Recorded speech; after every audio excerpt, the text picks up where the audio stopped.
Lucas, por gentileza, confere se a transmissão no YouTube já está ativa, por favor. Bom dia, professor. Está ativa sim. Tá. Tudo certo.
Pessoal, bom dia a todos.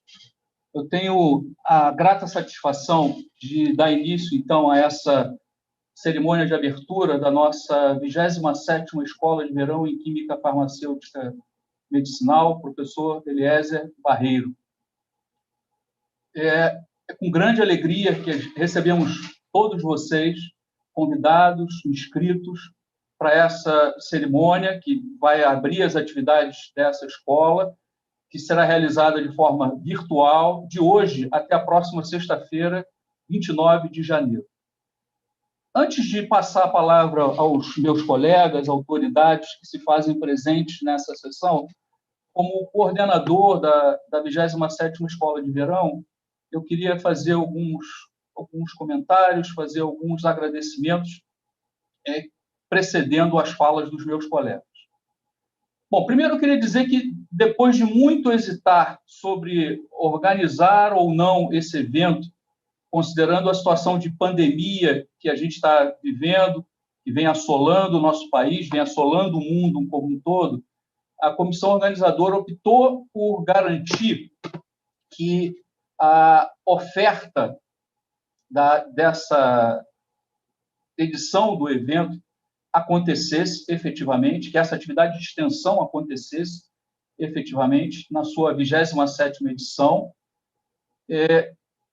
mesmo sabendo que teríamos que fazer pela primeira vez e com todas as intempéries do novo de forma virtual, de maneira principalmente a garantir que essa oferta ininterrupta, que a escola vem sendo mantida, acontecesse mais uma vez no ano de 2021, que a gente não interrompesse a sequência de atividades da escola de verão. Então, nossa motivação foi tentar aprender com o novo e tentar garantir que vocês pudessem se beneficiar das discussões que tradicionalmente acontecem ao longo desse evento. A nossa expectativa é que os objetivos centrais como um fórum de atualização para os alunos de graduação, de pós-graduação, professores, profissionais, pós-docs, que trabalham em áreas relacionadas a fármacos e medicamentos, considerando as estratégias de planejamento de candidatos a fármacos, a questão do desenvolvimento de novos candidatos a fármacos, possa ser abordada efetivamente ao longo dessa semana, na forma de mini-cursos que foram eleitos para serem ofertadas nesse cenário, conferências e uma mesa redonda, todas essas atividades ministradas por especialistas na área da química medicinal. Então, esperamos que vocês possam se beneficiar bastante de todas as atividades que serão ofertadas ao longo da semana em que a escola acontecerá. Obviamente que vocês vão perceber que a escola ela vai ter uma densidade diferente da usual, isso porque o formato visual não permite, por ser muito mais cansativo em termos práticos, que a gente mantivesse um formato de uma semana, com atividades acontecendo de 9 às 5, 6 horas da tarde. Então, a gente vai fazer uma escola um pouco mais enxuta, mas não enxuta em qualidade. A qualidade será a mesma da que vocês estão habituados a presenciar, aqueles que já participaram de escolas de verão em momentos de outrora, de forma presencial. Então, essa qualidade não é negociável. A gente entende que a qualidade tem que ser mantida em todas as situações.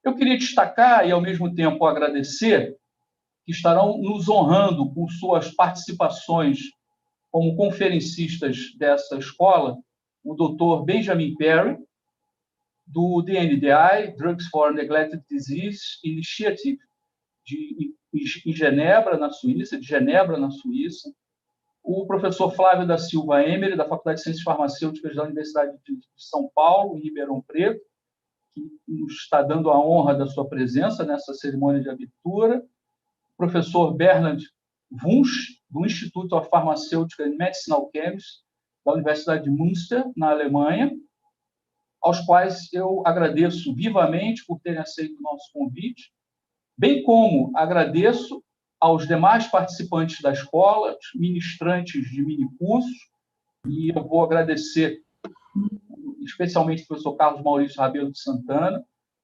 professor da Universidade Federal Rural do Rio de Janeiro, e os participantes da mesa redonda, que vai encerrar as atividades dessa escola na próxima sexta-feira, professora Lídia Moreira Lima, do Instituto de Ciências Biomédicas do UFRJ, professor Arthur Kimberly, diretor da Divisão de Química Medicinal da Sociedade Brasileira de Química e professor da Universidade Federal Rural do Rio de Janeiro, o doutor Luiz Eduardo Reina, da Eurofarma, dos laboratórios Eurofarma, e também ao mestre Lucas Franco, aluno de pós-graduação do nosso programa de pós-graduação em Farmacologia e Química Medicinal.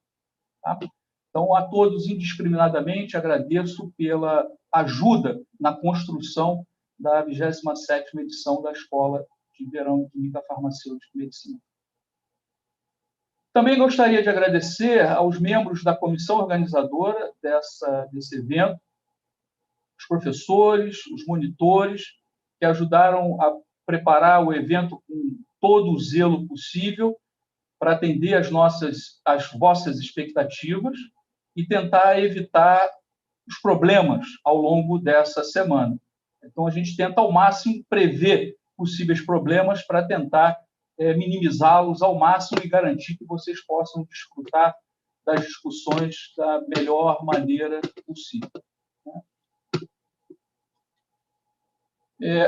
Bom, a despeito de tudo isso, a gente sabe que o formato é novo, a despeito de termos passado um ano praticamente convivendo com todas as nossas atividades da rotina de forma virtual, termos aprendido muito a fazer 90% ou quase 100% de tudo que fazíamos de forma presencial, de forma virtual, a gente sabe que o formato virtual ele traz alguns fatores que também estão relacionados à questão presencial, como a queda da internet, a queda de luz, o site que faz a transmissão sai do ar, tudo isso pode acontecer. Mas, sem querer atrair coisas ruins, eu tenho certeza que essa semana não vai ser alvo de nenhum desses raios, né? E que toda a escola transcorrerá da melhor maneira possível.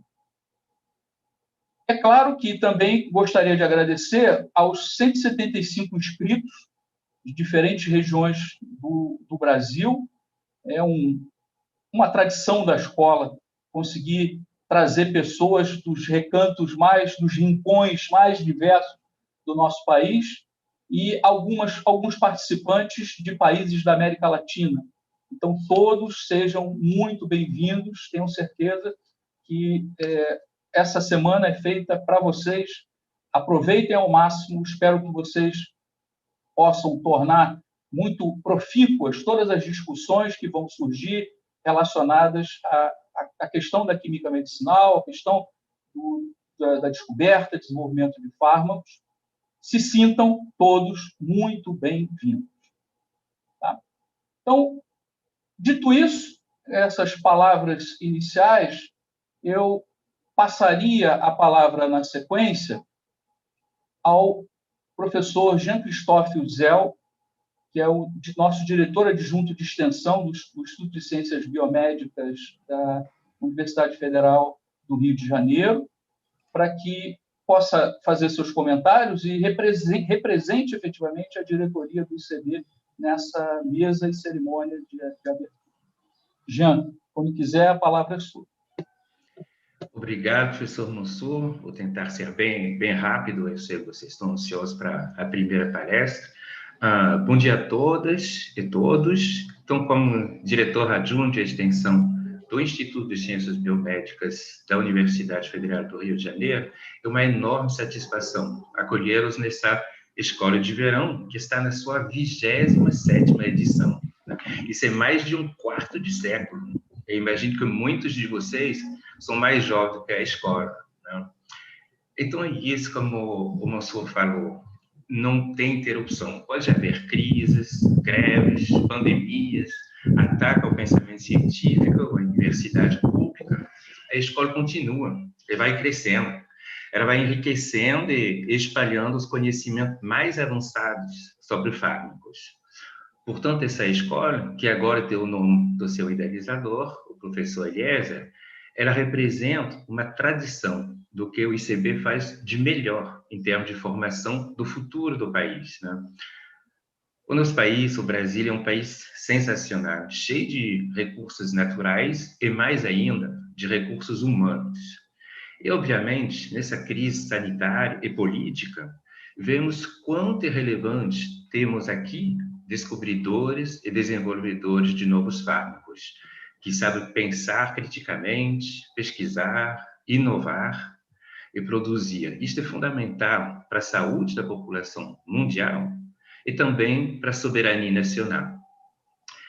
E vocês vão estar com os melhores professores. Não sei se vocês sabem, e já que eles são humildes, eu duvido que eles vão contar para vocês, mas os 3 organizadores, os professores Carlos Mansur, Eliezer Barreiro e Lídia Lima, foram muito recentemente, agora em dezembro do ano passado, reconhecidos como sendo dentro dos 61 cientistas mais influentes de todo o país.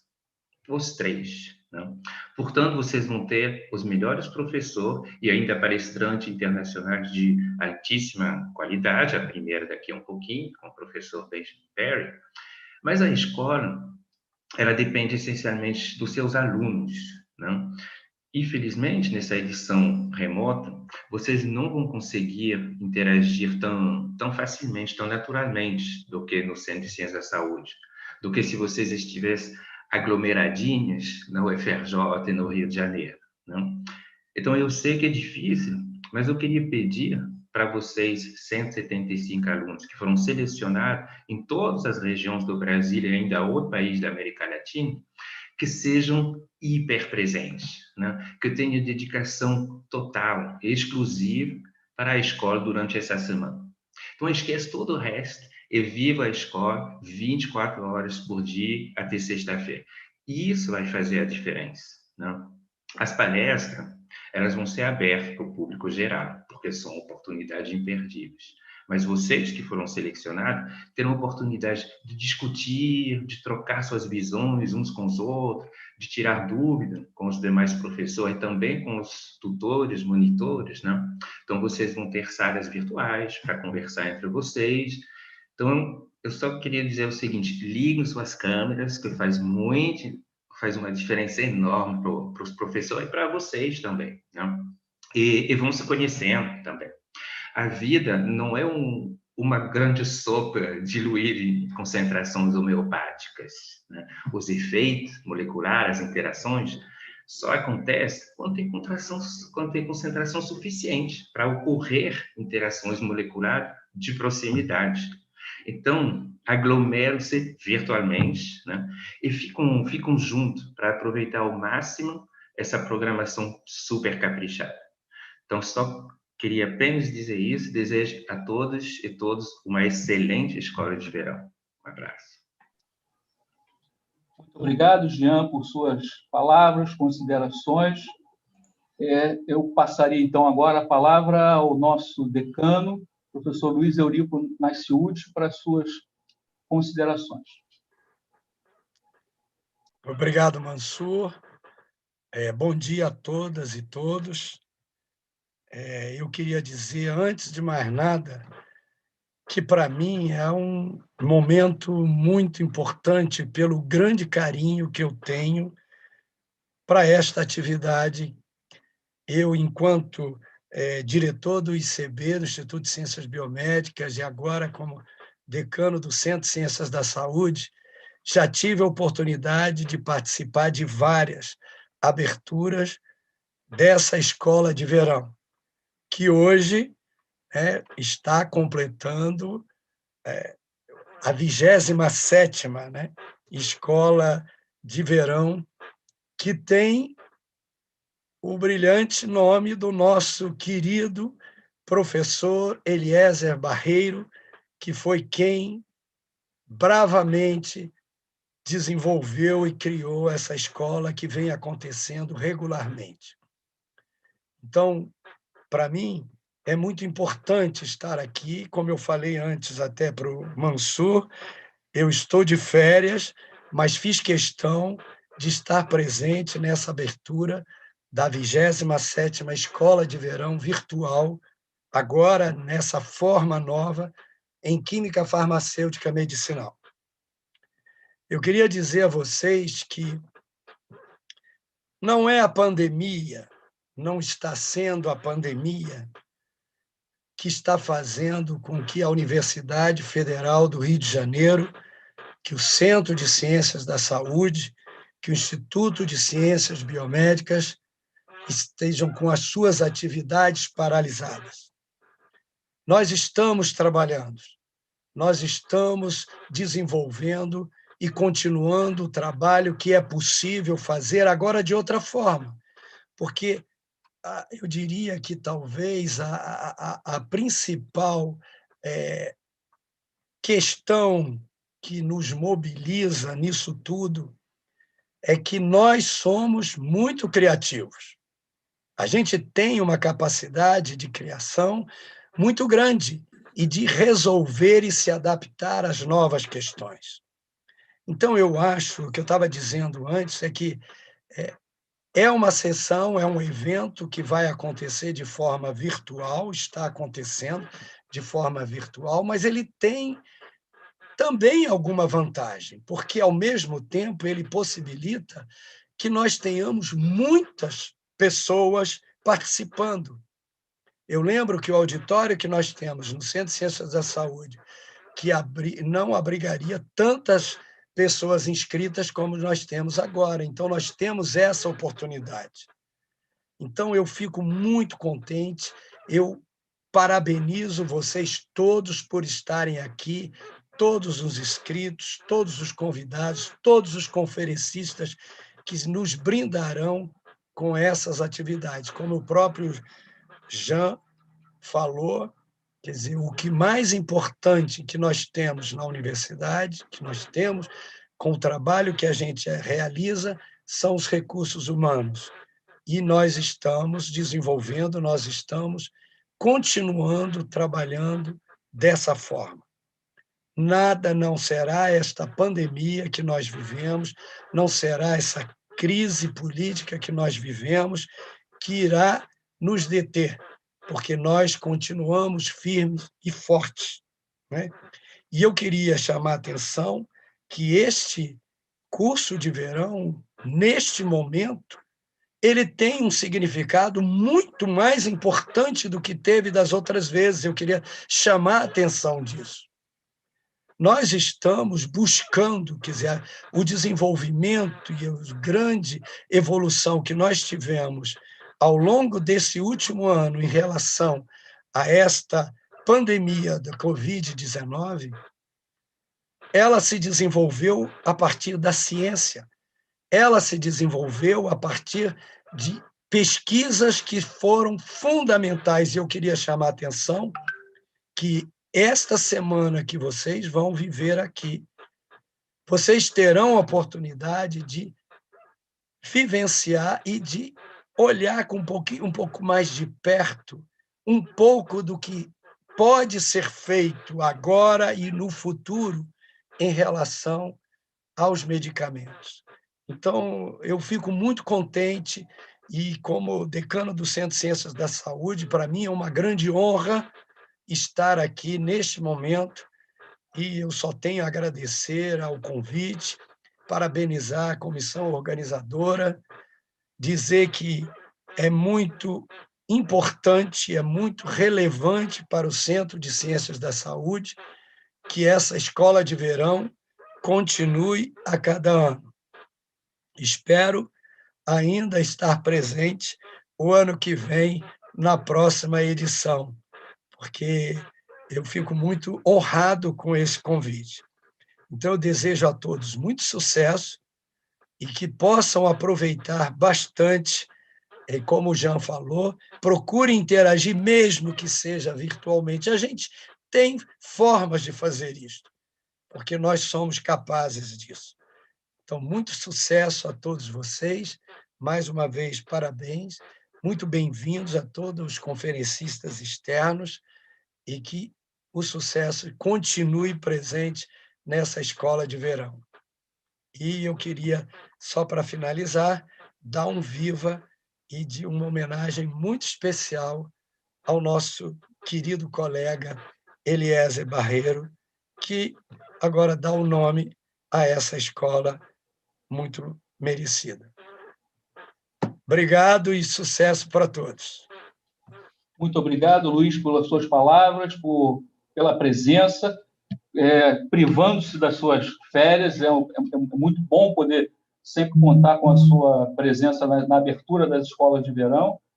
Então, sem mais delongas, já chegamos mais ou menos no nosso horário. Antes de passar à etapa seguinte, eu gostaria de deixar 2 avisos. Primeiro, solicitar às pessoas que tenham o cuidado de manter, durante as conferências, os seus microfones desligados, para evitar qualquer tipo de interrupção. E queria lembrá-los que 15 minutos antes do final da conferência, será passada uma lista de presença que todos devem assinar, e essa lista será usada para se fazer um sorteio de um livro que acontecerá ao final de cada uma das atividades de conferências durante a escola. Então, esse modus operandi a gente vai usar nas atividades de conferência e na mesa redonda. Tá? Então, não esqueçam de assinar, por favor, a lista de presença que vai estar circulando pelo chat da escola. Bom, então, eu queria agradecer a todos os presentes nessa cerimônia de abertura e, na sequência, dar início à primeira atividade da escola de verão. Para tal, eu convido a professora Lídia Moreira Lima a fazer a apresentação do nosso conferencista de hoje, o Dr. Benjamin Perry. We would like to thank everyone present at this opening ceremony, and then we will start the first activity of our summer school. For that, I would like to invite Professor Lídia Moreira Lima to make the introduction of our speaker, Dr. Benjamin Perry. Lídia, palavra sua. Thank you, Mansur. Good morning to everyone. On behalf of the organized committee for the 27th edition of the Summer School in Pharmaceutical and Medicinal Chemistry, I am the pleasure to introduce the speaker at the opening conference, Dr. Ben Perry. Dr. Ben Perry is Discovery Open Innovation Leader at Drug for Neglected Disease Initiative, Dndi, based in Geneva, Switzerland. Ben is a medicinal chemist with over 15 years experience conducting early-stage drug discovery across a variety of disease indications, including oncology, autoimmune disorders, and psychiatric. Prior to joining Dndi, Ben held research position at the University of Colorado Celtec, and UCB, United Kingdom, Adex Pharmaceutica, and Genkyotex in Switzerland. His areas of research interest include the use of chemoinformatic and computational tools with medicinal chemistry, and the use of new technologies and research collaboration to further the drug discovery process. Ben holds a master's degree in chemistry from the University of Wales, Swansea, and executive MBA from IE Business School, and a PhD from Imperial College of London. Ben, it's a big pleasure to have you here, and please try to share your screen with us. Be welcome.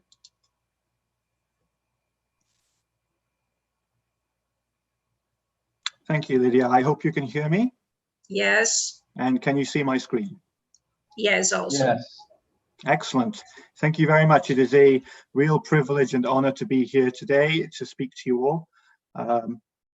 Unfortunately, it's not in person. That would have been fantastic, but we have to do with the Zoom. So thank you very much for organizing this. And I shall start my presentation. Let's put that in full screen. There we go. So when I was invited to speak to the summer school today, I thought the most interesting topic would be to talk about global collaboration. DNDi exists because of these global collaborations. It is our main way of working, our only way of working, and we have collaborations with some of the people in the audience today, as well as other people throughout Brazil, throughout Latin America, and elsewhere in the world. So I am going to talk about some of the different collaborations that we use in drug discovery, in early drug discovery, and give you some examples of the work that we're doing. And hopefully you will find these interesting. A little introduction to DNDi, the Drugs for Neglected Diseases Initiative. We are based in Geneva in Switzerland, although we have offices across the world, including in Rio de Janeiro. We are focused on neglected tropical diseases. So this is a huge unmet medical need from the global health perspective. 1 in 8 people worldwide are impacted by NTDs, or neglected tropical diseases. There's a huge burden, particularly on children in the pediatric space. And by their name, these are neglected diseases. A lot of these diseases, most people will not be aware of. Many researchers are not aware of them. DNDi's role is to help drive discovery for new medicines in these spaces.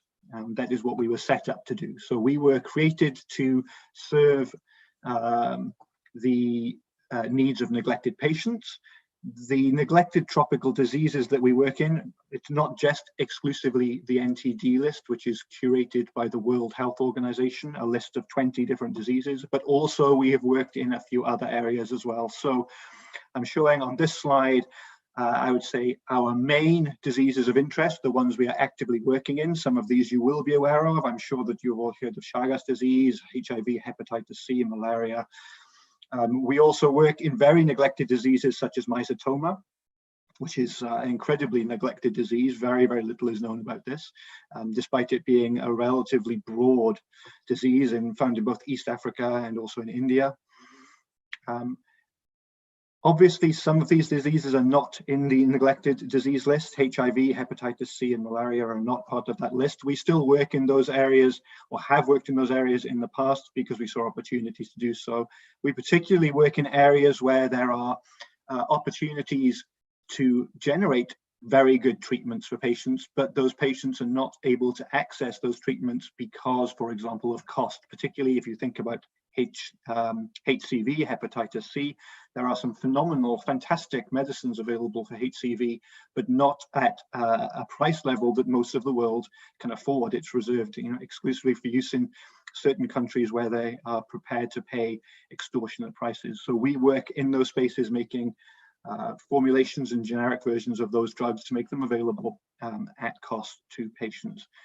We also work as I said, in HIV and malaria and other spaces, and particularly now are working in the coronavirus space, as is everyone, particularly thinking about pandemic preparedness and future coronavirus pandemics. We are also running clinical trials as we speak in COVID-19 with 15 different countries in Africa. I shall just jump over that. We were created obviously to put these patients first, to create medicines that are safe, effective, and most importantly, affordable. So we want medicines that can reach the patients in the locations that they are. So in some cases, particularly if we think of sub-Saharan Africa, we need treatments that don't require a cold chain, not things like the Pfizer vaccine for COVID-19 that requires minus 80 degrees C refrigeration. Can't have any of that. We need things that can be transported easily, made available easily, easy to use, ideally oral treatments. And that is very much our goal. The way that we do this, we are active in the whole of the R&D process in drug discovery and development. So we do all work from early stage research and discovery, which is where I am based, all the way through to launch of medicines, to working out access to those medicines for patients and for follow-up, and ensuring that the treatments can be manufactured and can be made available. And obviously the very large work in between the translational area and the clinical development area. So we do run clinical trials. I will show you some information on that in a second. However, what's interesting about the way that we work at DNDi, and quite different to other organizations, is that we do all of this work through collaboration. We do not have any labs. We have no labs of our own. Everything we do is through either collaborator labs or collaborator partners or organizations, companies, coordinating them together to work together to meet these goals. So we work with partners in academia, we work with government agencies, health ministries, we work with a lot with the pharmaceutical industry and with biotech, obviously with patients and patient communities and patient advocates and with clinicians. And by having this large group of collaborators across the world, we are able to successfully discover and develop and deliver new medicines. This shows a map. It's a couple of years old, but this is a map of where our partners currently sit. At this time, 2 years ago, we had about 180 different partners, and you can see that they are heavily concentrated both in North America and Europe, but also in many of the countries where these diseases are endemic. In particular, we have regional offices. So I'm based here in Switzerland, but we have offices in New York and in Rio and in Kinshasa, Nairobi. We have another office in Cape Town that has just opened, offices in Tokyo and India and Malaysia. And by having partners across the world in this way, we're able to cover and address all of these different diseases. Just to give a real idea as to what we do and how successful we've been in using these collaborations to do drug discovery, this is our pipeline.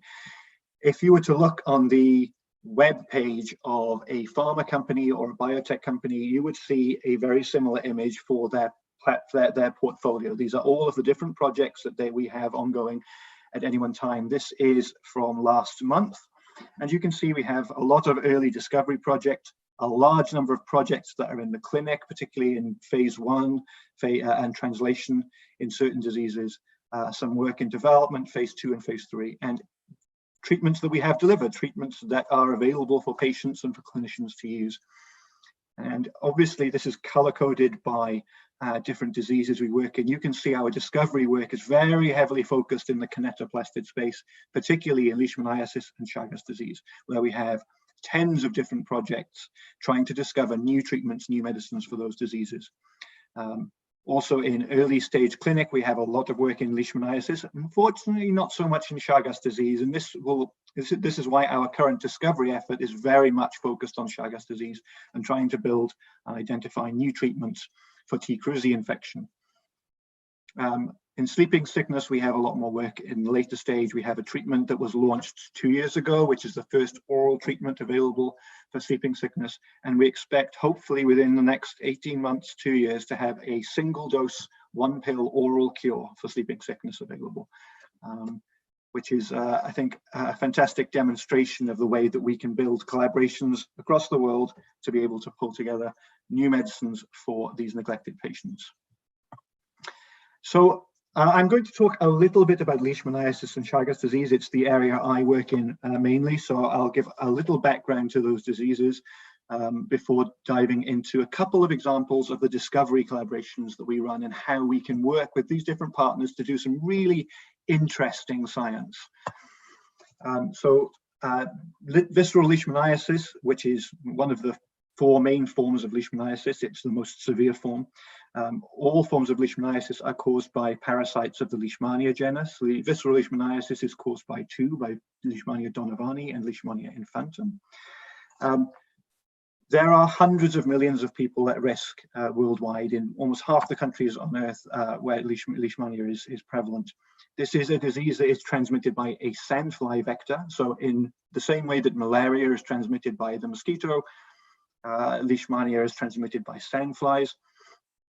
And if you're infected with visceral leishmaniasis, so Leishmania donovani or Leishmania infantum, the symptoms are pretty awful. We're talking about an enlarged liver, enlarged spleen, weight loss, prolonged fever, anemia, and unfortunately, with no treatment, this is a fatal disease. And we do still see tens of thousands of deaths from visceral leishmaniasis a year. It's a very complicated disease because in some of the regions that this is prevalent, there is also a lot of HIV, HCV co-infection, which makes it very difficult to treat the parasite. There is a clear need for new treatments for leishmaniasis. I will show that on the next slide. Chagas disease is caused by a related parasite, Trypanosoma cruzi. Chagas disease is predominantly restrained to Latin America, South America, Central America, starting to be found in the lower United States. There are cases obviously found in other countries, but those are usually through migration. This is transmitted by the kissing bug vector. So again, it's an insect vector, but quite different to the sandfly.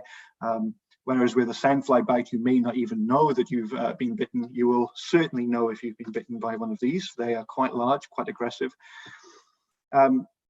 This is the biggest cause of biggest parasitic cause of death in the Western Hemisphere. So this is in the regions in which we find Chagas disease, it is more dangerous than malaria.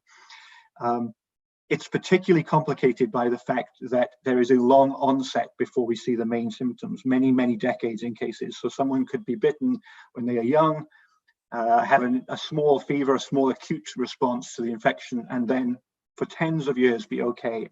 But later in life, we start to see a Trypanosoma cruzi caused cardiomyopathy. We start to see major issues in cardiopathology, and a large number of people who then die from those complications. Millions of people are infected by Chagas disease every year. It is a very tricky disease to tackle, and I'm sure many of the people on the call here are involved in looking at this parasite. For Leishmania, just going on to where we are with the drugs, there are treatments available. In fact, these 5 compounds here are all available for clinicians to use. We call this slide the good, the bad, and the ugly. Normally that good should be in green, but I've changed the way that the font is displayed so we can't see that. But there is nothing good about these compounds. These are all very, very poor options for clinicians. We have some antimony compounds here on the left, which show some efficacy, but these are incredibly toxic. We also have some relatively complex natural product-based molecules. If you look at these first 3, all of these require hospitalization, intravenous or intramuscular injections over many weeks. Very difficult for patients to comply with that, incredibly painful administration. Very variable responses depending on which countries and which strains of the parasites are causing the infection. You can see here as low as 35% impact in India for these first 2 antimony compounds, and likewise a similar problem in Africa for the paromomycin. These are all painful, difficult, toxic, and in some cases quite expensive. There is an oral treatment available, miltefosine. Unfortunately, this is Again, very, very toxic, including teratogenic, which means that a large swathe, a large, broad section of the population, women of childbearing age, are not eligible for this treatment. There is a clear need for something better. So Dndi has set ourselves the mission in Leishmania, particularly to find orally available, cheap, safe, non-toxic treatments for leishmaniasis. It's a similar situation for Chagas disease. Unfortunately, not quite as many treatments available and a little trickier to treat. So we've been working for about 15 years in leishmaniasis. We initially, 15 years ago, again, very, very difficult treatments available. We're starting to push many compounds into the clinic. That portfolio I showed earlier shows we have 7 new novel treatments, novel mechanisms of action, novel compounds currently waiting to go into men. We probably have 2 more that we will add to that set in the next 2 or 3 years. So within, from a discovery perspective, we've been very successful in generating new treatments for leishmaniasis. And hopefully that will lead in maybe 5 or 10 years' time to a new treatment available for patients. In Chagas disease, it's a little bit less positive. We've been working on this for the same length of time, but it is a very difficult disease to treat. So 15 years ago, benznidazole and nifurtimox were available, but these are toxic. They are not particularly efficacious all the time. There wasn't a pediatric formulation available. We've worked on that and have a pediatric formulation for benznidazole that we are looking at, and obviously building up the need for new small molecules. And a significant amount of our effort, probably more than 50% of our discovery effort, is focused on Chagas disease at the moment. So I'm now going to talk to you a little bit about how we use these global collaborations to find new treatments for leishmaniasis and Chagas disease. And in particular, where we have these interesting collaborations is in discovery with both academia and with the pharmaceutical industry. And I've chosen 2 different examples, one focused on the pharmaceutical industry and one focused on academia, that I'm going to walk you through. So first up, the pharmaceutical industry. How can we work with the pharma companies, global pharma companies, to do neglected tropical disease research on small molecules? These are some of our different collaborative networks, and I'm going to talk a little bit about this one, the NTD Drug Discovery Booster.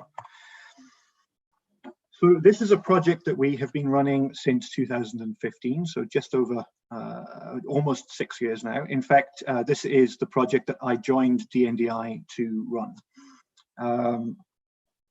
This is a collaboration that involves 8 pharma companies across the world, 4 in Japan, Eisai, Shionogi, Takeda, and Astellas, AbbVie and Celgene in North America, and AstraZeneca and Merck here in Europe.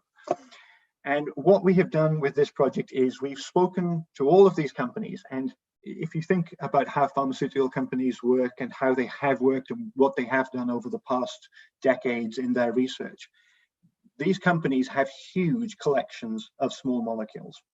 They've worked in oncology, they've worked in inflammation, they've worked in psychiatry and cardiovascular disease, and they have made hundreds of thousands of new molecules, which they test. Most of those molecules are not of interest to them, so they put them in a bottle, put them on the shelf in their basement, and they forget about them. And every company has these large collections. And there is very little overlap between those collections amongst themselves. So the molecules that AstraZeneca have in their basement are very different to the molecules that AbbVie have in their basement. And they are also very different to the molecules that are available off the shelf. If you want to buy a compound through a catalog, well, there's not much overlap.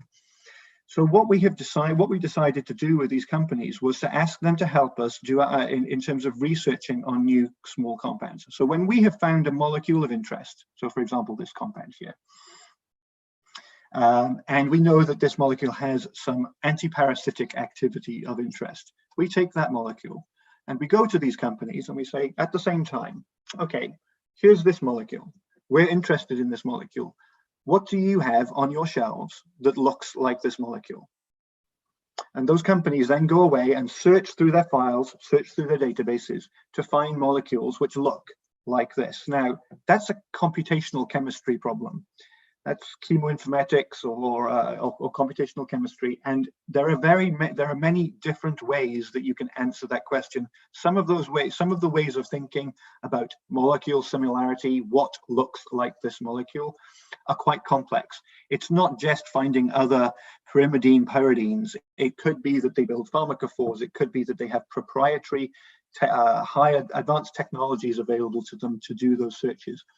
Those companies go away, search through their collections, and they all come back with about 50 or 100 molecules, and they say, well, here are the 50 molecules, or here are the 100 compounds that we have that we think look like that compound.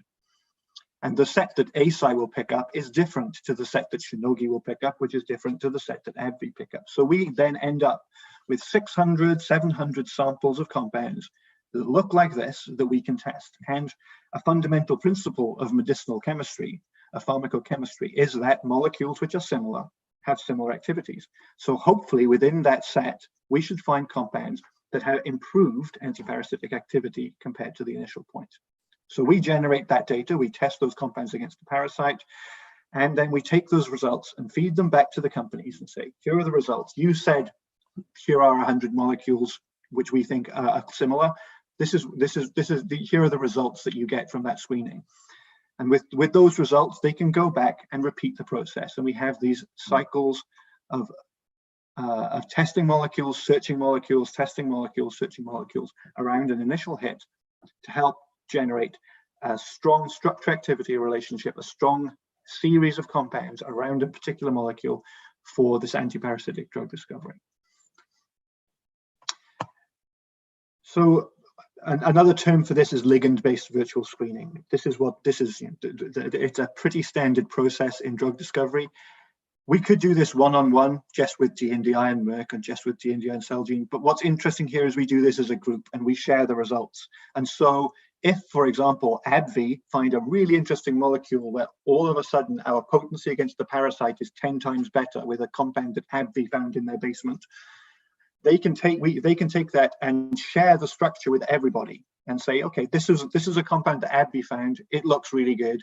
Do you have anything that looks like that? And the other companies then take that information and they search their collections, and sometimes they will have similar molecules. And this really helps drive the chemistry forward.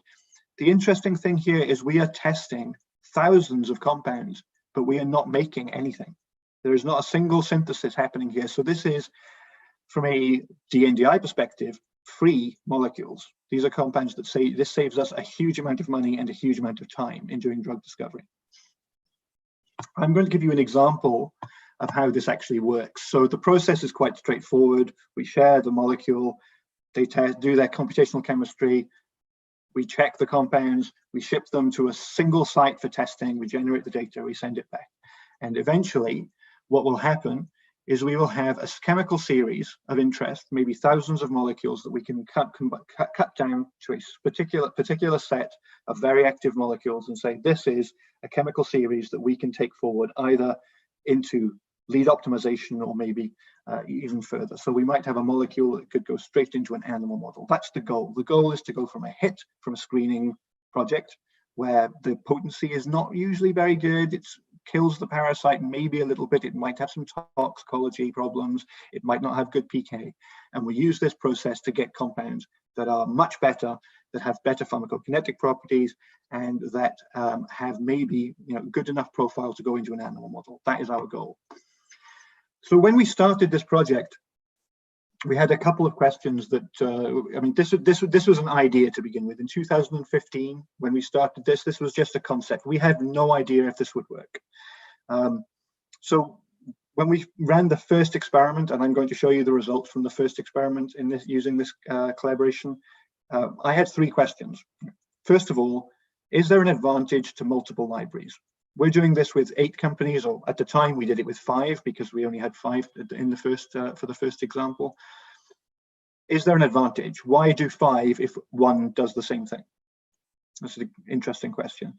The second question, I mean, can you actually do this? Can you use computational screening to get better molecules?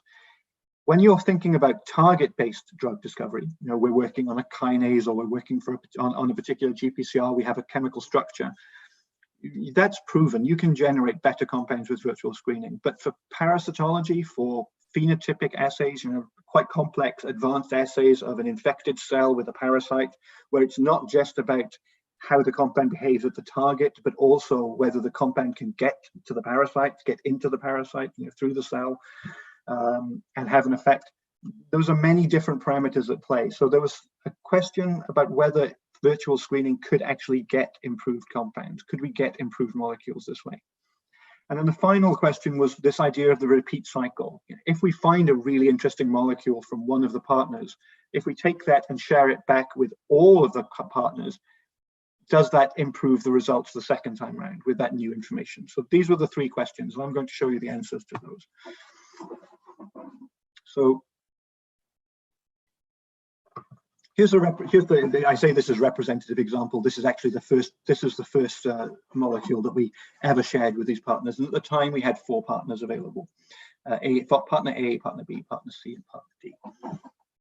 And we showed them this compound, which we had found in a high throughput screen. It had some activity against chagas, against Trypanosoma cruzi. It had some activity against Leishmania donovani, tens of micromolar. I think I have the data on a following slide.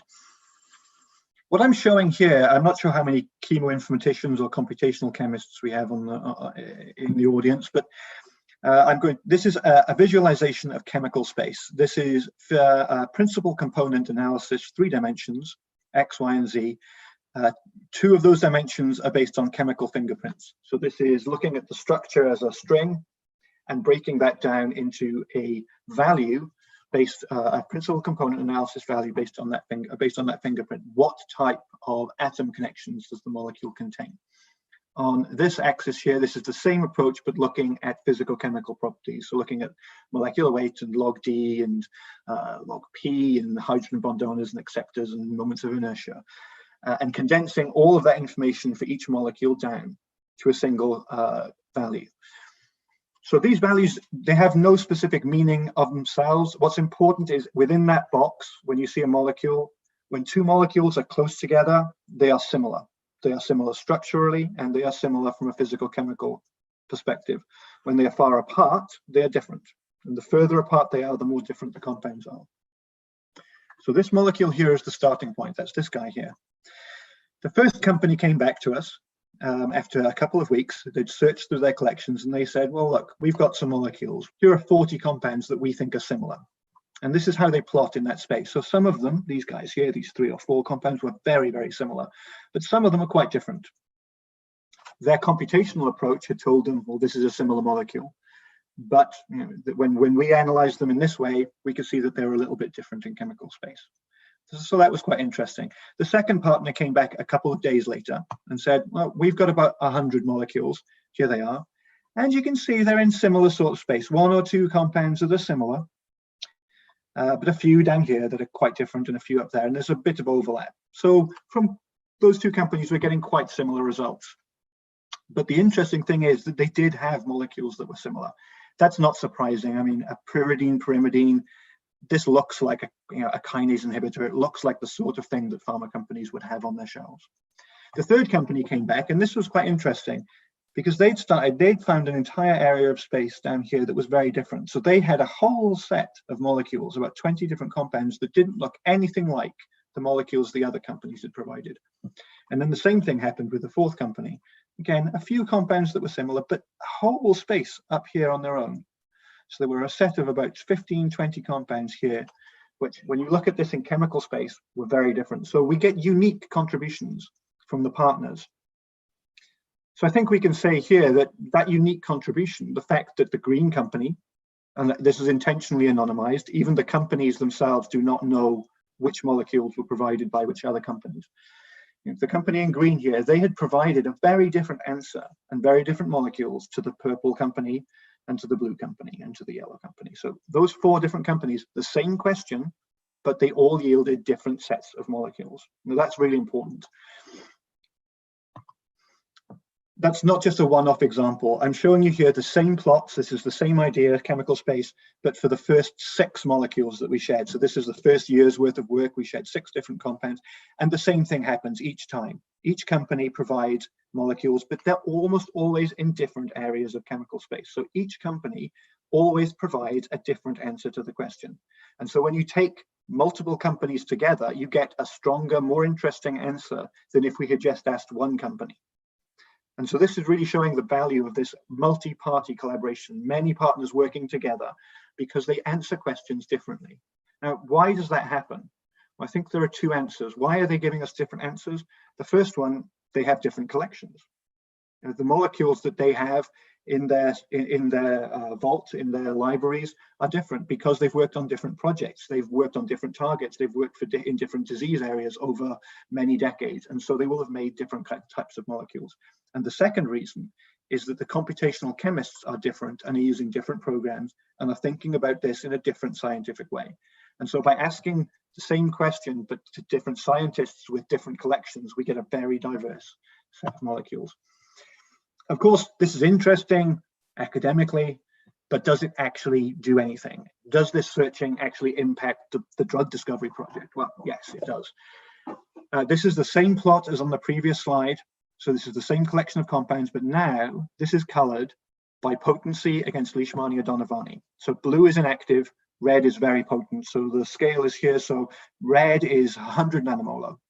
But in these sorts of assays, parasitic, infected cell parasite assays, 100 nanomolar is very potent. And you can see that the starting point, you may recall the starting compound that we shared is this guy here in the middle. He's kind of a dark purple. He was about 20 micromolar. So the starting point was 20 micromolar. And just by sharing those compounds, one question, one answer, one set of compounds from each molecule, we have a really interesting set of very potent compounds. A few potent compounds elsewhere, but right up here, these are all very, very potent. So this was question 2. Does this in silico screening yield improved compounds? Well, yes, it does. So you can use similarity ligand-based screening to find new molecules, better molecules for these parasitic diseases. It seems obvious to me now, looking back on this, having done this for 5 or 6 years, but at the time we weren't sure this would happen. But I think this shows very clearly that it does. We make better molecules through this process. Now, of course, the other thing that is interesting is that those molecules, again, colored the same way as before, these all came from just one partner. So it was only one partner of the 4 that had found that chemical space. And if you look at the type of molecules that they had, this is what they looked like. So this space up here, the difference, this is where we've gone from a pyrimidine core to a quinazoline core. Okay. Other than that, it's very, it still has that 2-pyridine, but all of these compounds look like that, right? So that's interesting, because I think anyone who's anyone who has worked in medchem for a long time, or anyone who's worked with pharma companies, would look at this and say, well, I find it surprising that none of the other companies have molecules that look like this. This is a very simple, obvious molecule. It's very interesting that only one company provided those. So this was a good, perfect situation for us to test that third question. The third question being, what happens if we share these results back with the partners and repeat the process? So what we're going to do is we're going to take one of these compounds, a compound shared by partner A, and we're going to take that molecule and show it to the other partners. So we took that, we said, look at this guy, look at this molecule. This compound, which was came from one of the other partners, was 100 nanomolar. Do you have anything that looks like this? Can you do the process a second time? Go back to your databases, go back to your basement and find molecules that look like this. Do you have anything that looks like this? This is again the same set of compounds, but it's just a slightly different visualization of chemical space. Same idea, same box, but the coordinates are different. But this is the same set, colored the same way. And this is before we shared the new molecules. Okay, so again, there's the original starting point in red. The compound that was the most potent, it was about 100 nanomolar. It sits out here. So again, you'll remember that a lot of these were provided just by one company. And we shared that information. And the second time, the companies all went back to their databases. Computational chemists went back, searched through their collections, and pulled out molecules of interest. And this is what happened. So the second time round, the companies had many, many molecules, another 300 molecules that were in this space. So by seeing that first result from the first company, they were able to go back and do an improved search the second time around. So very clearly, again, when you look at it by potency, a lot of potent molecules buried in here. So again, more potent molecules delivered by multiple companies. What we were able to do was refine this collection down. It was from almost 1,000 molecules, and pull out about 50 that were very, very potent. And we call this the hit series. So we were able to go from 1,000 tested molecules to 50, all very similar molecules, which were all around, had very good potency around an SAR. So this answers our third question. This idea of a repeat cycle, does it yield improved results? Is it worth doing more than one cycle? Yes, clearly it is. This is the assay that we use. So this is a whole cell phenotypic assay. It's in the 384 well plate format, and we actually have 3 different readouts. So what you can see here is we have in blue, this is an IC50 for the clearance of parasite. In red over here, this is IC50 clearance of parasites. So we count the number of parasites in the well, and how many are there, how many aren't, and get an IC50. In blue, this is where we count infected cell versus non-infected cell. So you look at every cell and is it infected, is it not infected? And so these two should track a little bit, but this is a more stringent measure of IC50. In orange and green, these are the cytotoxicity data. So this is cytotoxicity against the cell line. And what we were able to do is find this collection of compounds that look like this. This is what the data looks like. So this is infected cell clearance on the y-axis and total parasite clearance on the x. And we have this really beautiful collection of molecules. The data tracks against each other. We have a few compounds where there's some cytotoxicity in blue, but some compounds where there's no cytotoxicity in green. So really big selectivity indexes. Some really, really great molecules. This star here is the original starting point. So we started with this from a high throughput screen, and through this collaboration, we're able to get a set of compounds that look like this. We've not made a single compound, we've not paid for a single compound. Everything has been shared by the pharma companies and just been tested. And this is the same data set, but with data on T. cruzi, because this is a pan-kinetoplastid data set. It's more potent on leash, but we also see potency against T. cruzi. This is kind of what it looks like. So there's the starting point with some actual data. This was the first cycle of in silico screening. We got down to hundreds of nanomolar with this guy. So it's a scaffold hop across to the quinazoline, and we cyclize around to this. From that, the second collection, we pulled out more compounds with this quinazoline, but sometimes we were able to change the nitrogen to an oxygen. We changed a lot around the R1 and R2. And then finally, we were able to do a little bit more work based on the 50 compounds to pull this guy out. And so we started making molecules, and because we had 50 compounds to base our designs on, it was very quick for us to get through to a compound that looked like this. This is a molecule that's really potent, has very good pharmacokinetic properties, and has been into an animal study in Trypanosoma cruzi that gives a 90% reduction, over 90% reduction in parasitemia at 50 mg/kg BID. So we go from an initial hit that is in the tens of micromolar, so a very weak hit, all the way through to in vivo efficacy, with most of the work being done by these pharma companies sharing this in kind. And a lot of the work that was done here is also done by the pharma companies making molecules to follow up. So this process that we call the booster, we've actually run this on now 22 different starting points. You can see them all here. This is how those worked over the last 5 years, how much work this took. So the little boxes show how each time we did a computational cycle. So we've done this 50 times almost now. And we see quite a large success rate. So I would say about 60 to 70% of the series we start with result in us finding new hit series. So this is a fantastic way for DNDi to take our hits from our high throughput screening and turn those into advanced hit to lead or lead optimization series. And in fact, one of these projects, SO7, which you see here, is about to deliver a clinical candidate for leishmania in the next year or so. And a lot of these are ongoing and pushing into lead optimization. So hopefully that gives you an idea as to how we can work with pharma companies to do in this sort of a global collaboration to be able to do drug discovery for these diseases. I'm going to change gear a little bit and talk now about how we can work with academic groups. So this is the Open Synthesis Network. This is a similar idea. Can we work with lots of different, in this case, universities, to be able to do drug discovery? So again, this is a collection of many different partners. And here we're thinking about traditional medicinal chemistry. We've got a chemical series that we want to work on. We want to make molecules. We want to design molecules, make molecules, test molecules. And instead of having people in chemistry labs, and when we do chemistry, usually we work with teams in China or in India or in Australia in contract organizations, contract chemists. Here we are working with universities and undergraduate, mainly undergraduate or master student students, making molecules all on the same project. So can we create a project, one drug discovery project, where we share the data with all of these partners, and we have undergraduate students or master students doing master's theses, or in some cases PhD students or postdocs doing a small amount of work occasionally to make molecules for that project.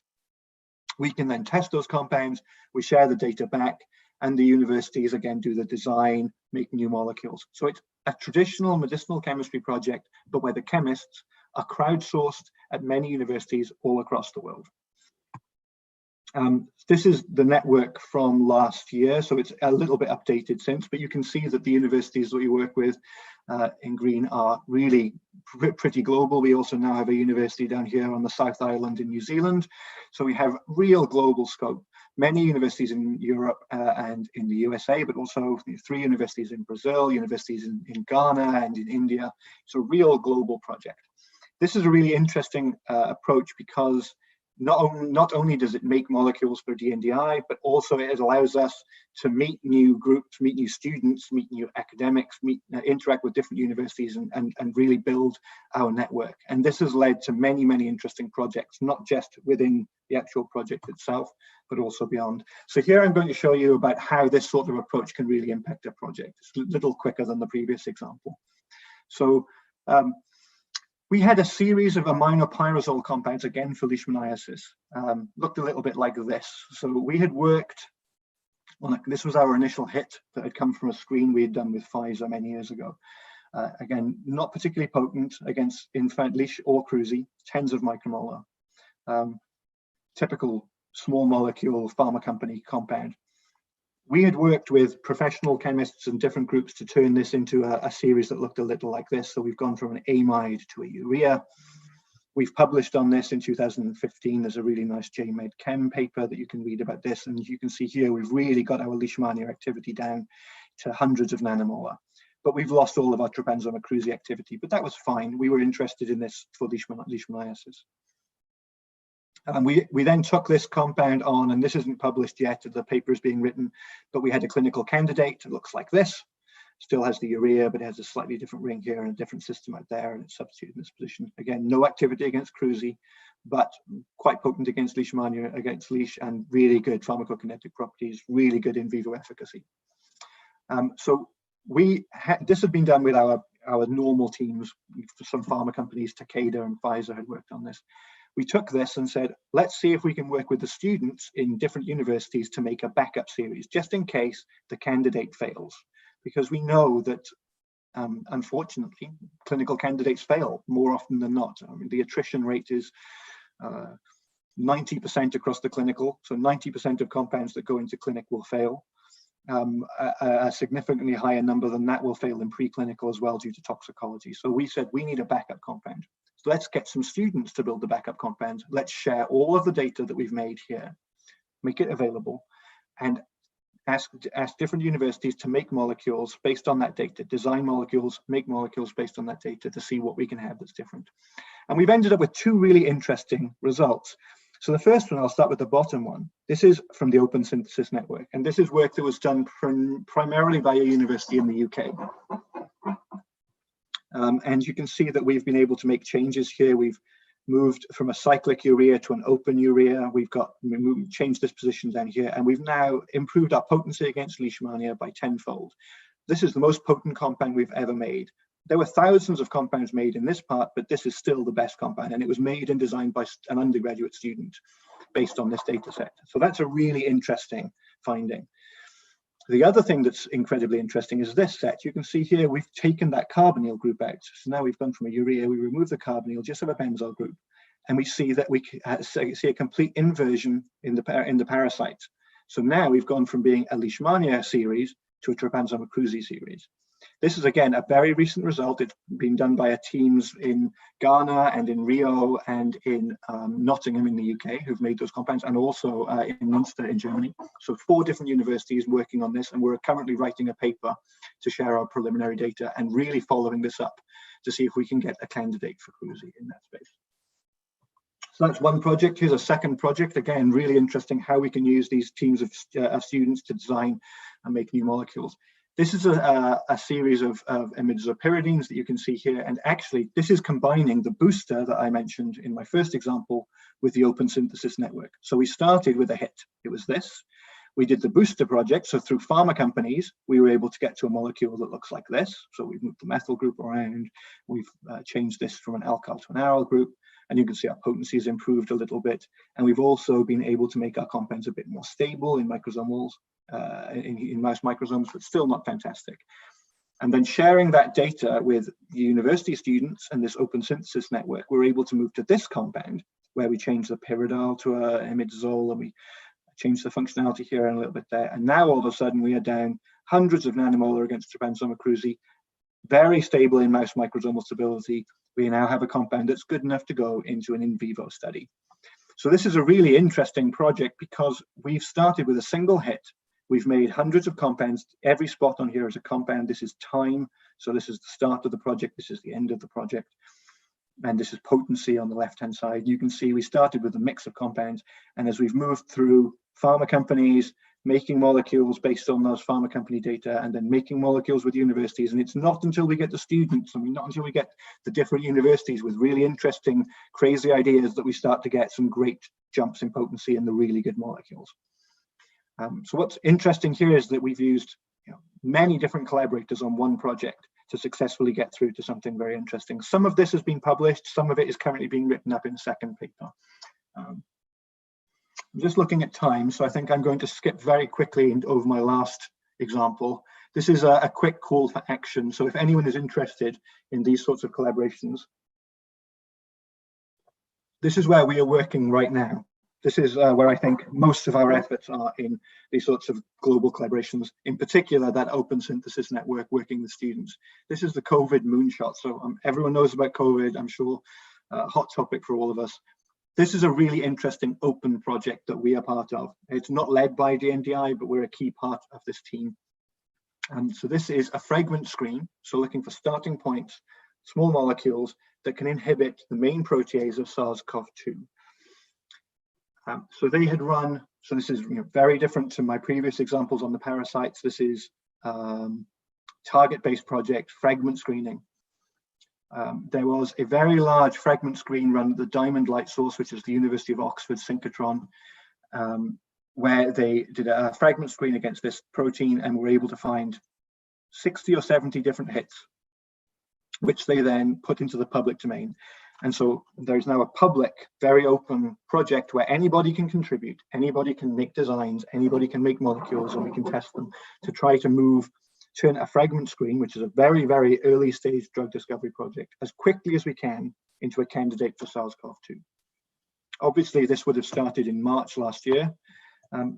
Just a little bit about why this is a good target. The main protease is a classic drug discovery target for viruses. It's the main mechanism for proteolysis of the polyproteins that the virus encodes. So when the virus starts to replicate, it generates these polyproteins. Those polyproteins each can encode about 15 or 16 different proteins, but they need to be cut up into their various components. That's done by the main protease. If you can stop the main protease from working, the polyprotein doesn't get broken up, and so there's no longer any viral replication machinery, and the virus is not able to replicate. So that protease, it is a classic cysteine protease. This is its structure here. Right in here, you can see the cysteine pocket, where you have this very standard cysteine-histine catalytic cycle for cleavage of the peptide bond in that space there. You can see the sulfur in yellow. This is a great drug discovery pocket. The team at Oxford ran a big fragment screen. They found all of these small fragments that bound to the site. So this is the same binding site here. You can see all these different fragments. And they published them as crystal structures. So not just hits, these are actual physical crystal structures of molecules bound into proteins. And over the past 8 or 9 months, they've been getting suggestions from different people, different medicinal chemists, academics, industrial groups, and teams making molecules to try to turn this into very weak fragments into advanced leads or compounds for in vivo proof of concept studies and eventually a candidate. Here's a really good example. Here are 2 of the fragments that were found. You can see here we have this chlorophenyl group with an amide, and this is a covalent fragment. It has a warhead here. So this chlorine is reactive and reacts with the sulfur of the cysteine. Here's the crystal structure, and you can see that there's that CH2 of the chloro that's reacting with the cysteine sulfur just there. So this is a bond that's actually formed. So this is a covalent fragment. In exactly the same pocket, so the way that this is shown here, you can see in gray the molecule still there. A second fragment is found with this pyridyl group, pyridyl amide, and this cyclohexyl group right there. So if you take these 2 fragments and merge them, merge the information, what we can come up with is a compound that takes this chlorophenyl group, this pyridyl group, and this pyridyl is forming an interaction with that histine back there, right? You merge those into a single compound. So this is a designed molecule. And this is now the fragment. This is actually the crystal structure of that designed molecule because it was made and tested. And you can see that this compound really binds into the site. And so we're able to do some classic fragment merging. And this has been a very successful approach for targeting SARS-CoV-2. So this is all work that's been done since March last year. This is a starting point. We can see we have a compound that is 24 micromolar against the cysteine protease. And then through these sorts of crowdsourced, designed by people, anyone can contribute these designs and talk about the results. We were able to go from here all the way through to this compound, which is going from 224 micromolar to 140 nanomolar by making these subtle changes. Here's the compound in the crystal structure. And that compound actually has activity against the virus. It's about 4.2 micromolar against the virus as well. Here is how it looks like bound in its site. What's interesting is there are still molecules to be made. So here's another compound that looks like it that we found that's about the same potency in the same crystal structure, but here it is binding in a different pocket. And so we can think that by taking that brown molecule and the blue molecule and doing some interesting designs, we could actually have a compound that combines this binding event, these binding events, and should in theory be able to get very, very potent molecules. That we can move forward. So this is a project that we're currently working on, and anyone is able to contribute. The university is working on the open synthesis network and making molecules for us. Here are some of the designs about how we can replace this this particular beta-lactam, which is a bit of a problem. It's heavily metabolized, so we're currently trying to make molecules like this, where we should be able to stabilize the compound and get a compound with good pharmacokinetic properties. There's a huge amount of data out there. So anyone who's interested in these sorts of collaborations or these sorts of ways of working in the open that I've mentioned, this is a really good project. The main link is here, and I'll be sharing my slides, so you'll be able to follow those up if you're interested. So these, as I mentioned, I've gone through 2 of the different examples of these collaborative projects that we run, or that I run at Dndi, the Booster and the Synthesis Network. We have many more focused on artificial intelligence. We have a particular project focused on mycetoma and fungal diseases, pandemic response, many, many different projects. But hopefully, I've been able to show you some of the ways that we work, a little bit of science for tackling these neglected diseases, and also for tackling the emerging threats of pandemic. Of the current pandemic through these multi-party collaborations. It is a really, really powerful way to do drug discovery, and working with many different groups across the world all together, all pulling in the same direction, really yields some fantastic results. So hopefully I've convinced you that is the case. I'm open to questions either right now or if not, here's my email address. If anyone wants to learn more or has a specific question or a query, I am more than happy for you to email me and ask those questions.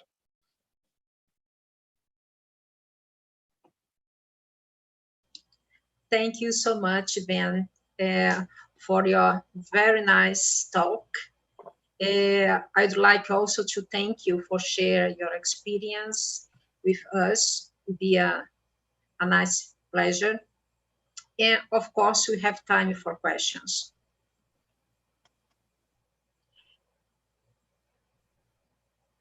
we are waiting the question in the chat, but while no one inscribe yourself to do a question, I will start, okay, Ben? It's possible? Please, yes, please, of course. Ben, I would like to know your opinion about why in Chagas disease the nitro heterocycles are being re-evaluated. I have seen curious because during a long time, people always saying that the solution is not the nitro heterocycle because they are very toxic. And the fexnidazole appears now as a possibility. What changed in the process? I think that's a good question. I think it's important. I think that it's very important, particularly when we think about toxicology, when we think about toxic, let's call them flags. It's very difficult to be very, very broad and say all heterocycles are bad. It's just not the case.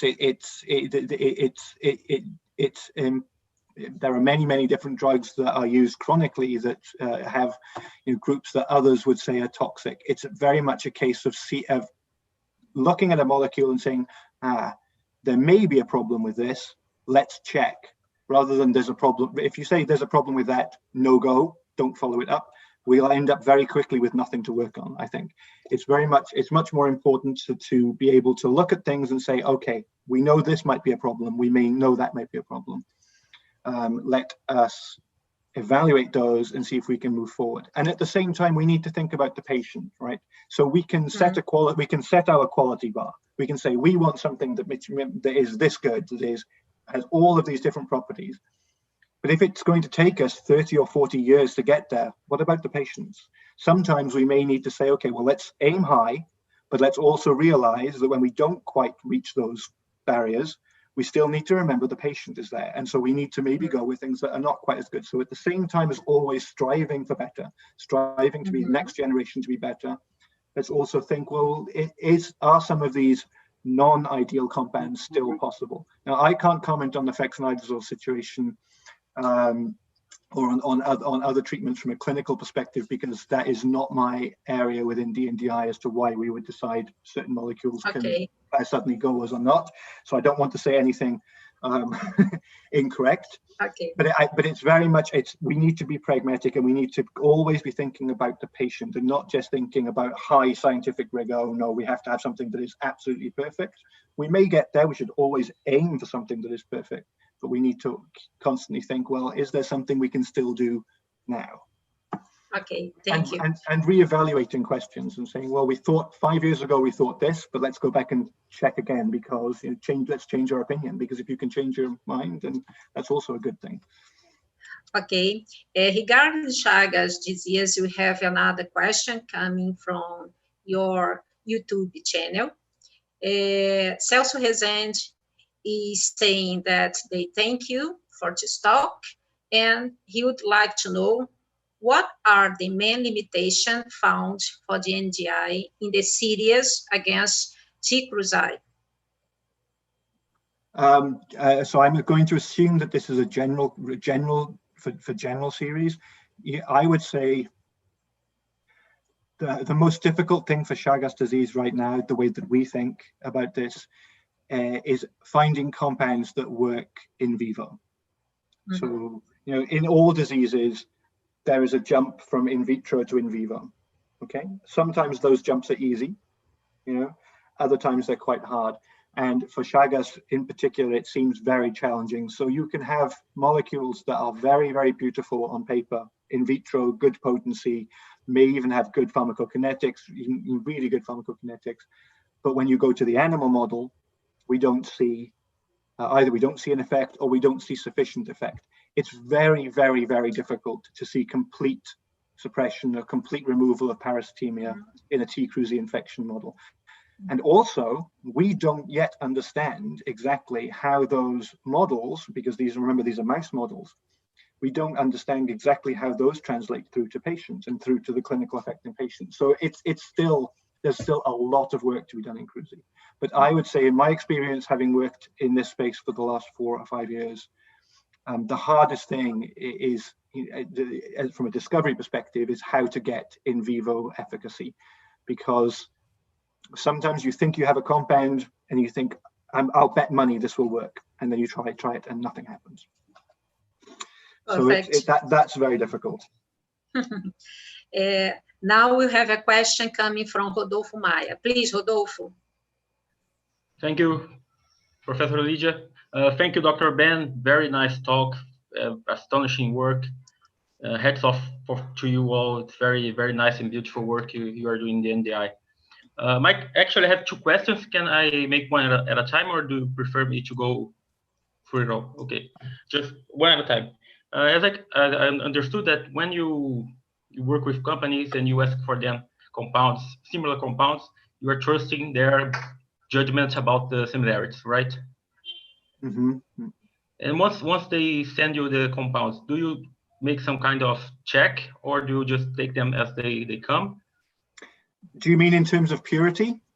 No, I mean in terms of actually trusting the similarity about the initial hit that you send them. Okay, so what's interesting is that they share the structures. So we see the structures. Okay. It's not blinded. The thing is that I may look at a molecule as a chemist and say, well, that doesn't look similar to me. Okay. Okay, but my view is no. I think what's important here, and the reason this works, is that the person who did say it's similar is also a PhD computational chemist who's worked for many years in a big pharma company. So they may be, if they say it's similar, they are thinking about this in a different way to me, and so it is very much about trust and about saying, okay, well, everyone's got a different view. Let's trust all those views and see what happens. And what's really interesting, what's very, very interesting, and we are writing a paper on this, is that we see different results from different companies, but it's never the same company that always gets it right. Okay, so the first time we do it, it was one company that had the big breakthrough, but the second project and the third project and the fourth project, again, one company had the breakthrough, but it was always a different company using a different similarity metric. That's really interesting. Yeah, it's good because you just eliminate any kind of bias. Yes. My second question would be about you said that you have some kind of problems because it's a phenotypical screening, so you can't actually think that it's going to work like a traditional structure-based virtual screening. So do you use any kind of pharmacokinetic criteria or filter on the screening, or you just think about the pharmacokinetic optimization later on? I'm sorry, so are you thinking about pharmacokinetics or thinking about pharmacophores? Sorry, I didn't quite. Pharmacokinetics. Okay, so yeah, this is interesting.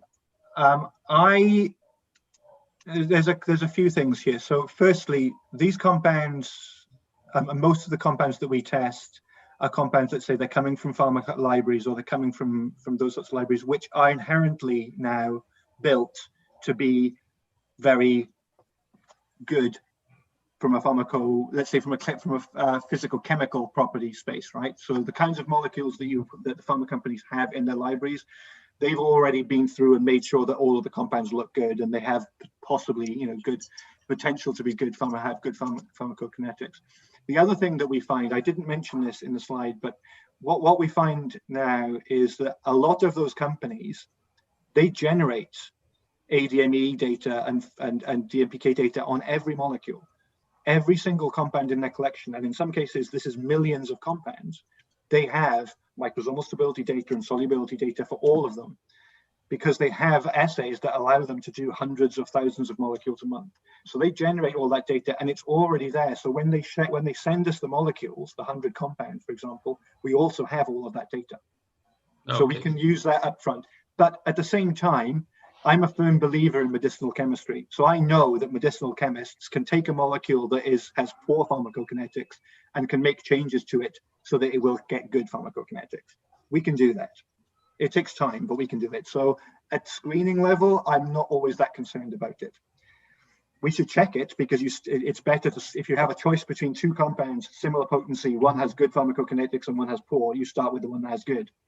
But I wouldn't not work on a compound because at the beginning it doesn't have good pharmacokinetics or ADME. You can make those things better. Okay, great. Thank you. Thank you, Ben. We have another question from Bruno Neves.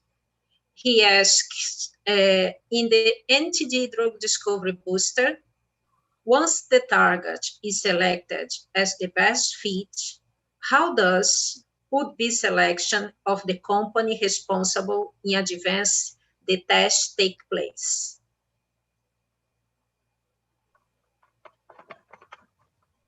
So I think I understand the question. So how is the question, how do we select the best compound? Once the target is selected, yeah, how works the selection of the company responsible in advance the test take place? I think the whole of the company in the process, in the further process after the selection. Mm-hmm. Excuse me, can I rephrase the question? Of course, you can. It's more in the business perspective. Okay. Like a lot of companies are working together. So how would you select the company responsible in futurely manufacturing the compound as a medication or a drug? Oh, okay, that's a big question. That's beyond discovery. That is a big challenge. We're still working in that area. So if you can take, for example, fexnidazole, which we registered now for sleeping sickness, we did that with Sanofi. So we worked with Sanofi, a French pharmaceutical company, and they agreed with us a long time ago to help take that forward. And they joined at phase 2. So usually the companies who help us in the discovery space are not the companies that will help us take it all the way to market and do the manufacturing. Those are usually two different groups. Not always. I would say Eisai, for example, Japanese company, are working with us in discovery and also in some late stage clinical trial work and may eventually take things all the way through. But it's very, very difficult from a business perspective, you're right, to identify that partner. And we do need those partners. We can't do this, the launch, the manufacture. We don't do that ourselves. We need what we call a market authorization holder, which is usually a large company to help us do that. And we're always thinking about this and changing our approach and thinking about different ways that we can do it. Right now, we are very, very interested in being able to identify companies within the endemic regions, the regions where the diseases are endemic, to help us do that. So rather than have a global pharma company help us with it, which we had examples of that, can we find, if we think about Chagas disease, can we find a company that's in Brazil or that's in Colombia that could help us take those, to help us at that level? Or if we're thinking about leash, can we find someone in India or someone in Africa to do that? But that's a very complex, very, very good question, to which there is no easy answer. Thank you, Ben. Now we have another question coming from our YouTube channel. Guilherme Arash said, excellent presentation, and asked, XXVII has multiple epidemiologic important strains. When you assess novel compounds, do you consider all of them, or is there a standard strain?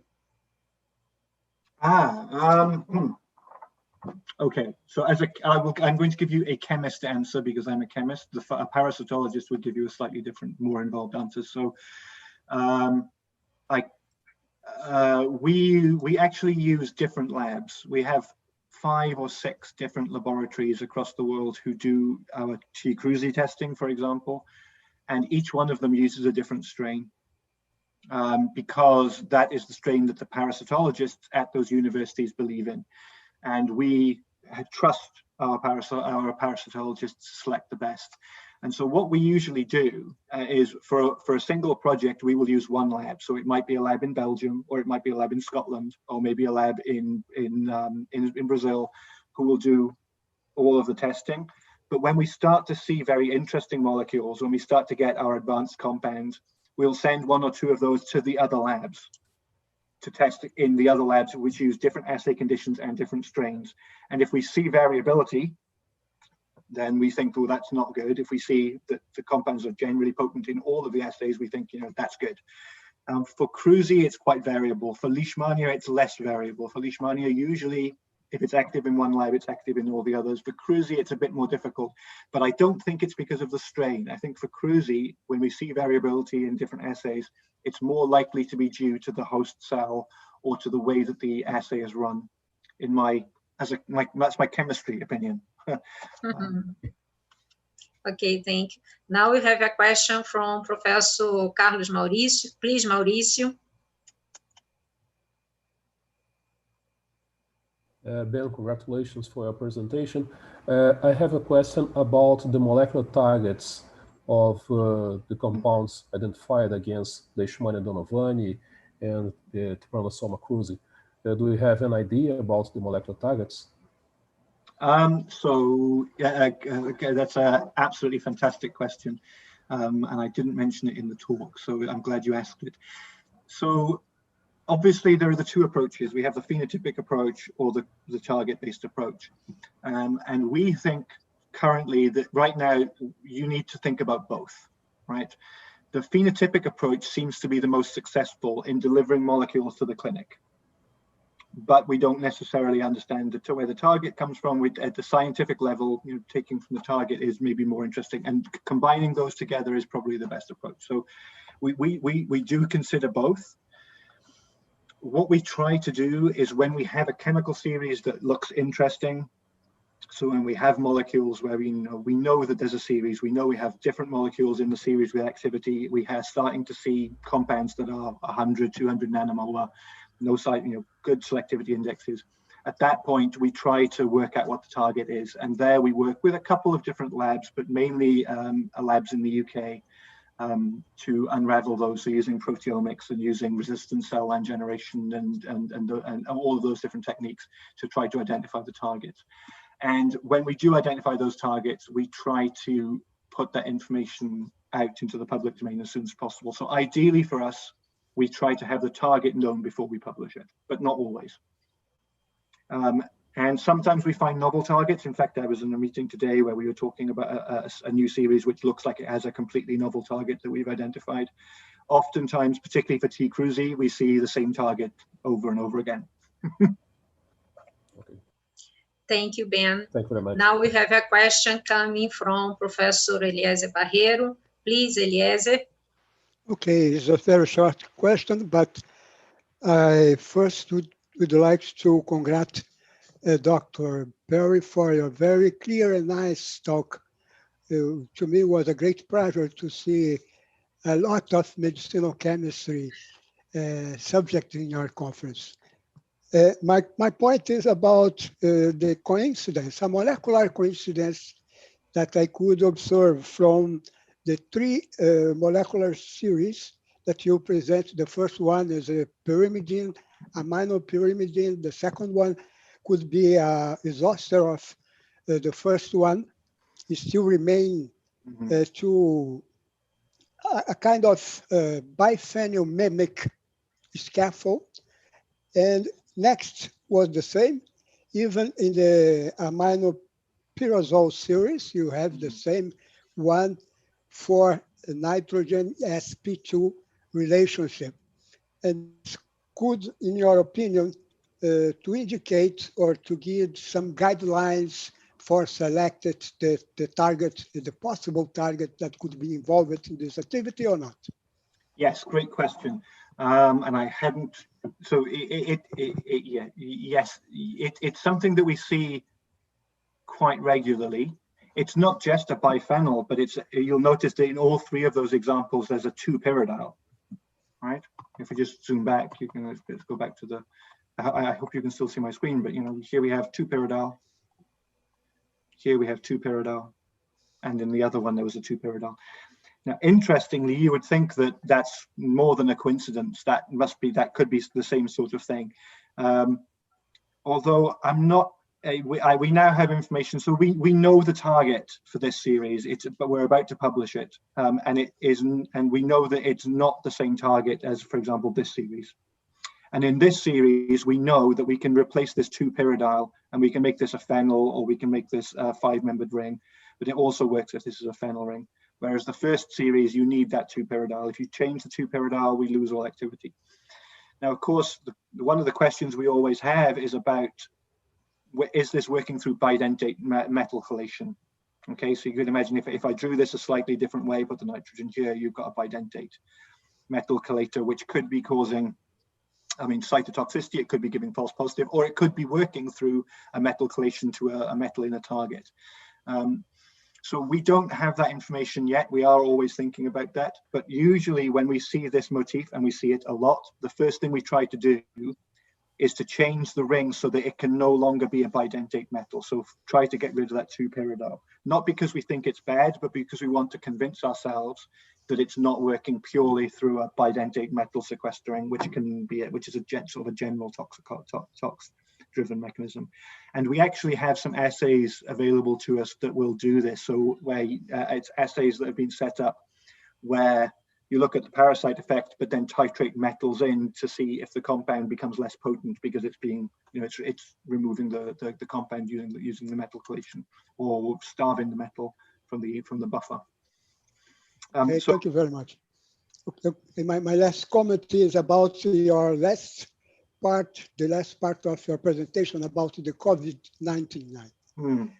We have done also a collaboration with the COVID Moonshot people, and we have published very recently some results from our short libraries of compound in Lasville, and we have found a very nice hit to be recognized by the MPRO of COVID-19. That your presentation to me was super nice, because we have a lot of very, very, very, very nice results.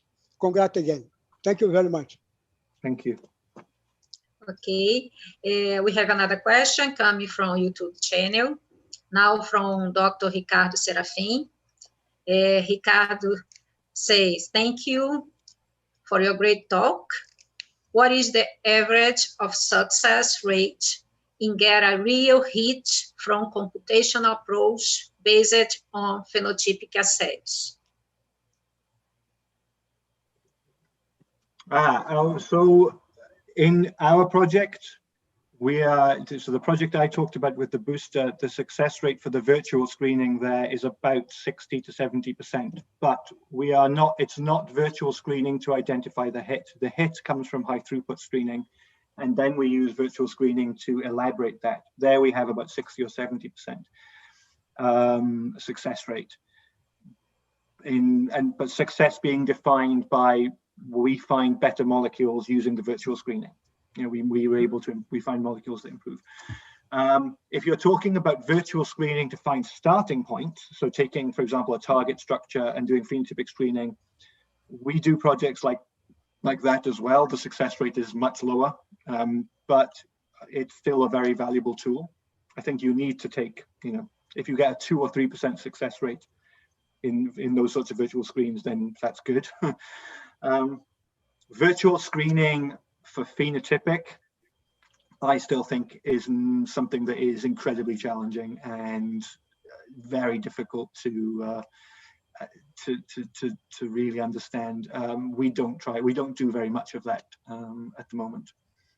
Building a phenotypic model based on all of the data that we have on small molecules. We have a large data set, but it's so broad, so diverse, that I don't think you would be able to build, even with the best AIs, a model that could pull out what it is that makes a phenotypic hit.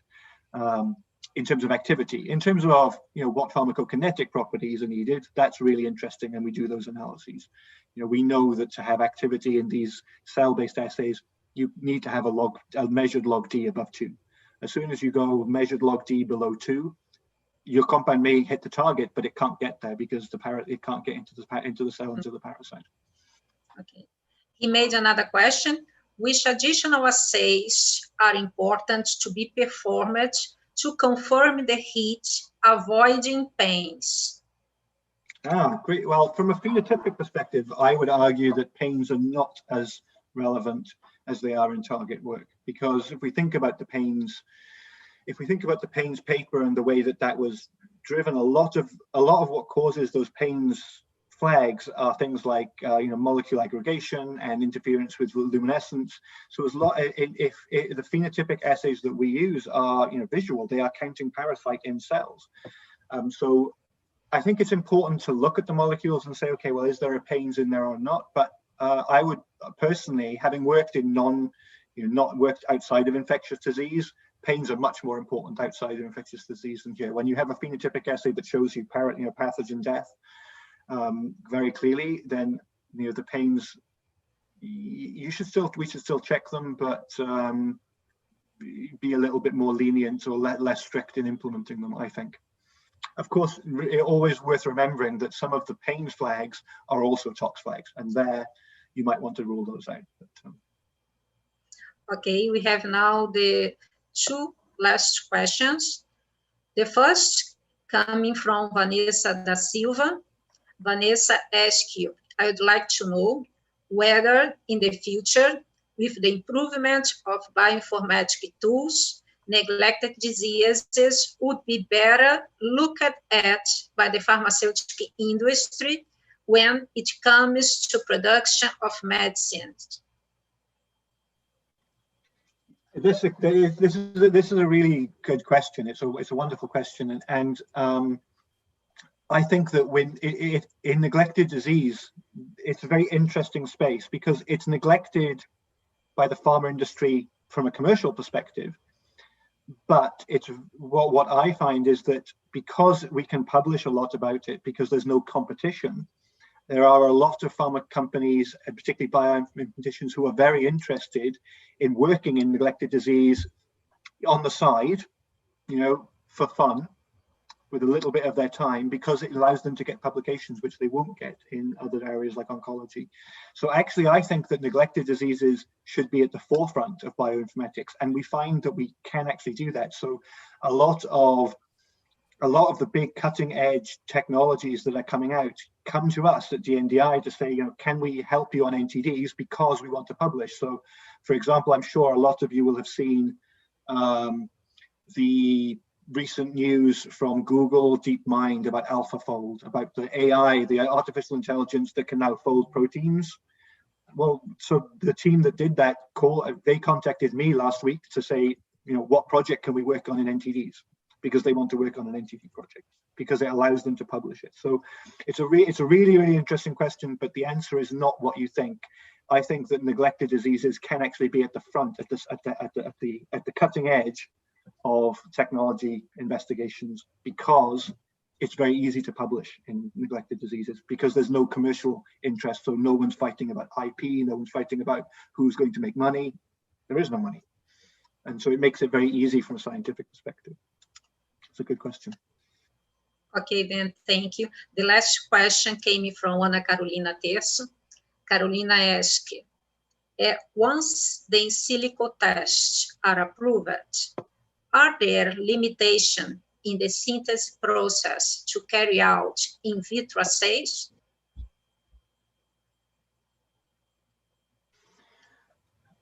Okay, so I think I understand the question. So in the project that I've been through in the in silico side of things, the molecules already exist. The molecules are already available because they've been made. Yes. So for the booster, they already exist. Yes. For other in silico approaches about synthesis, there are some very good tools available to predict synthesis chance of success, let's say. I personally don't think they're as good as a synthetic chemist yet. I think a synthetic chemist looking at a molecule will give you a better idea as to how easy it will be to make a molecule than a computer will, but that may change. I think it's something that we should keep in mind, synthesis, but I wouldn't rule molecules out. If you score molecules using in silico and the best molecule, there's the top scoring molecule, but it's a little bit difficult to make, I would still make that compound. I wouldn't use synthesis to prevent it. A difficult synthesis to prevent making a molecule. Sometimes we have to make what's difficult, I think. I hope that answers the question. Thank you so much, Ben, for coming, for a great talk, indeed. Before you finish this session, I'd like to ask you to unshare your screen, because we are trying to make an official photo of the event. I ask all the audience to open your video for the photo, and while you prepare yourself to do the pictures, I call Professor Mansour to announcement.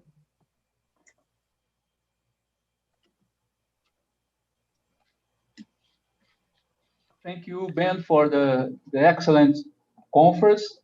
I would like the help assistance now for the monitors to the book draw. Lucas or Aleph? Okay. So, Professor Ben, we're gonna do a little raffle for a book of medicinal chemistry, and the authors are the organizers of the summer school. So I'll ask your help to choose a number, but before I'll briefly explain to the audience how it works. Então, pessoal, vai ter agora um sorteio para um voucher do livro de Química Medicinal, e então quem preencheu a lista está concorrendo a esse livro, e eu vou pedir ao professor Ben para escolher um número, e esse número vai estar associado a um de vocês, então cruzem os dedos, hein? So, Professor Ben, could you please pick a number from 1 to 120? Oh, your microphone is off. Yeah, mine, please. 57. 57. 57. So, who is 57? Então, o número 57 é Raíssa Kalil, da USP. Então, a gente vai entrar em contato com você, Raíssa, para te passar as informações. Thank you, Professor, for picking the number. She already answered. Okay. Mansur? Vamos pedir uma salva de palmas para o professor. Desabilitem o áudio de vocês, por favor. Thank you, Ben. Thank you very much for the invite. It's a pleasure. That was great. We have now the moment for take a photo.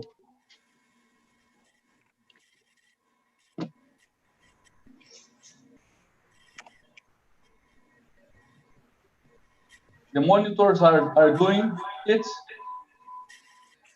Yes.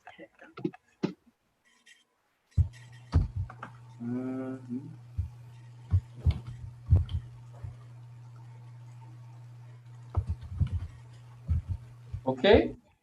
It was done. Okay. Thank you very much. And I will return at afternoon, at the end of the afternoon, with the short courses of our summer school.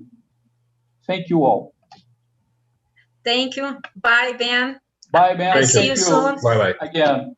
Bye. Thank you. Bye-bye.